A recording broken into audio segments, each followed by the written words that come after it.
इधर भी ध्यान देना। शिव मंदिर में जाएंगे तो ये शिवलिंग रखा है, ठीक है, ये जलाधारी है, ठीक है, ये माता का स्थान है कटिभाग, ये दो चरण है जहां से पानी नीचे आ रहा है। इस पानी के नीचे आने वाली जगह पर बीच में एक मोटी सी रकील होती है, करें दर्शन। ये अशोक सुंदरी का स्थान है। किसका स्थान है? अशोक सुंदरी। आज भी नियम है, जिस लड़के लड़की का विवाह नहीं हो रहा हो, शादी नहीं हो रही हो, बहुत परेशान हो गए, कहीं मंगल है, कहीं राहु है, कहीं केतु है, कहीं कालसर्प दोष है, कहीं कुछ है, बच्चे बच्ची का विवाह नहीं हो रहा, बार बार देखने आते हैं पर विवाह पक्का नहीं होता, चंदन की 3 बिंदियां और उस अशोक सुंदरी के स्थान पर जाकर लगवा दीजिए और उसी 3 बिंदी में से थोड़ा थोड़ा सा चंदन जहां पर लड़का लड़की सोते हैं उस कमरे में लगवा दीजिए। 6 महीने के अंदर विवाह पक्का हो जाता है। अशोक सुंदरी, और अशोक सुंदरी का प्रमाण भी बड़ा सुंदर है। एक बात याद रखिए, अशोक सुंदरी के लिए बहुत सुंदर बात कही गई, बहुत सुंदरता कहा गया है। जिसको काया का रोग हो जाता है,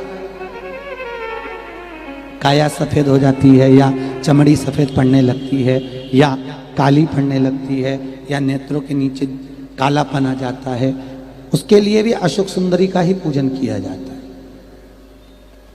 अशोक सुंदरी पर कब करते हैं?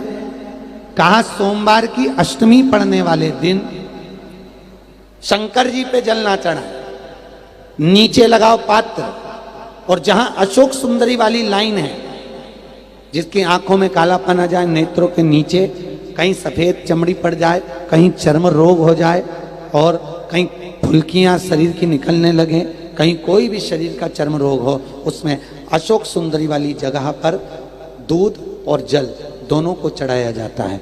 दोनों को चढ़ाकर उसको पात्र में झेला जाता है। सोमवार की अष्टमी के दिन इसको सुबह चढ़ाया जाता है, शाम के समय इसी जल को उठाकर शाम पड़ते समय बिल्कुल संध्या के समय पर पानी में मिलाकर इससे स्नान कर लिया जाता है। चर्म रोग समाप्त हो जाता है, चर्म रोग की समाप्ति। पर उसी दिन करना है, सोमवार की अष्टमी के दिन। कौन से दिन? सोमवार। लगभग वर्ष भर में 2 या 3 पड़ती है। अब के साल में तो 3 पड़ गई, अब अगले साल देखो कितनी पड़ती है, 2 या 3 पड़ती है सोमवार की अष्टमी। चर्म रोग तक को मिटा देती है। अशोक सुंदरी की प्रमाण है, क्योंकि अशोक सुंदरी सुंदरता प्रदान करने वाली, अशोक सुंदरी निर्मलता देने वाली, श्रेष्ठता देती।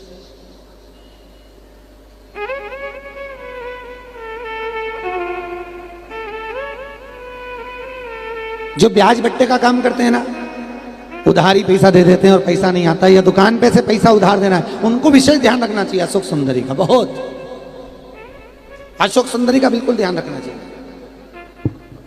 जो उधार पैसा दें या उधार सामान दें, उसको अशोक सुंदरी का बड़ा स्मरण करना चाहिए। ध्यान रखें, अगर किसी को रुपया उधार भी दे रहे हैं तो अशोक सुंदरी के नाम की 1 लौंग पैसा देने से पहले 1 लौंग अशोक सुंदरी के नाम की मुंह में रखकर खा ले, और जिस व्यक्ति को पैसा उधार दे रहे हैं उससे बात करके फिर उधार पैसा दें। वो पैसा आपका वापस आएगा, ये गारंटी है। उसके बाप को देना पड़ेगा, नहीं देगा तो अशोक सुंदरी उसको खींच के लाएगी और पैसा आएगा। ये अशोक सुंदरी का प्रमाण है, प्रामाणिकता रहती है अशोक सुंदरी। सर्वश्रेष्ठ